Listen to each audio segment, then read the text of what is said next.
If n plus 1 p5 is to np6 is equal to 2:7, find n. So ఇలా ఇచ్చారు n plus 1 p5 is to np6 is equal to 2:7. మనం n value కనుక్కోవాలి. ముందుగా so రేషియోలో ఉంది కాబట్టి మనం దాన్ని ఫ్రాక్షన్గా నోట్ చేద్దాం. n plus 1 p5 divided by np6 is equal to 2:7 means 2/7. So already previous problem మనం చూసాం. n plus 1 p5 అంటే product of 5 consecutive integers starts with n plus 1. n plus 1 p5 అంటే 5 వరుస నెంబర్లు ప్రొడక్ట్గా మనం రాసుకోవచ్చు. Begin with n plus 1. అట్లానే np6 అంటే product of 6 consecutive integers begin with n. Okay, so n plus 1 p5 అంటే n plus 1 దగ్గర నుండి ఒక్కొక్క నెంబరు డిక్రీజ్ చేసుకుంటూ 5 నెంబర్స్ రాయాలి.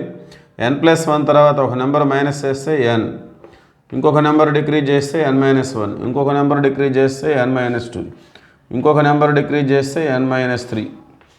So 1 2 3 4 5. So n plus 1 p5 అంటే అర్థం అది. n plus 1 దగ్గర నుండి 5 నెంబర్స్ రాయాలి. r వాల్యూ 5 ఉంది కాబట్టి ఒక్కొక్క నెంబరు డిక్రీజ్ చేసుకుంటూ రాసుకోవాలి. అట్లానే np6, సో n దగ్గర నుండి 6 నెంబర్స్ రాయాలి. ఒక్కొక్క నెంబర్ డిక్రీజ్ చేసుకుంటూ. సో n తర్వాత n minus 1, సో తర్వాత n minus 2, n minus 3, n minus 4, n minus 5. So మొత్తం 1 2 3 4 5 6. So product of 6 consecutive integers begin with n. Okay, so right side మనకి 2/7. ఎన్ఆర్లో డిఆర్లో same అన్న వాటిని క్యాన్సిల్ చేసుకుందాం. n n n minus 1 n minus 1 n minus 2 n minus 2 n minus 3 n minus 3. Okay, so remaining మనం cross multiplication చేసుకున్నట్లయితే 7 into n plus 1. So 7 into n plus 1 7n plus 7 1 just 7 2 into ఈ n minus 4 into n minus 5 right side మనం transform చేసుకోవాలి. So right side మనం multiply చేసి రాసుకుందాం ఒకసారి. n into n n square, n into 5 5n, minus 4 into n minus 4n, minus 4 into minus 5 plus 20. Okay, n minus 4 into n minus 5, n into n n square, n into minus 5 minus 5n, minus 4 into n minus 4n, minus 4 into minus 5 plus 20. So ఈ విధంగా ఉంది. So 2 into n square, 2n square. So 2 5s 10n, 2 4s 8n, 2 20s 40. ఇవి కూడా right side వచ్చేస్తే minus 7n minus 7 is equal to 0.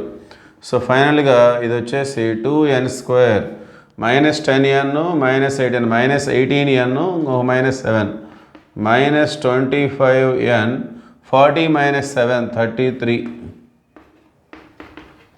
So దీనికి మనం factorisation చేసుకోవాలి. 2 33s 66, 66కి factors రాసి 25 వచ్చేలాగా రాసుకోవాలి. 22 3s రాసుకోవచ్చు. 22 3s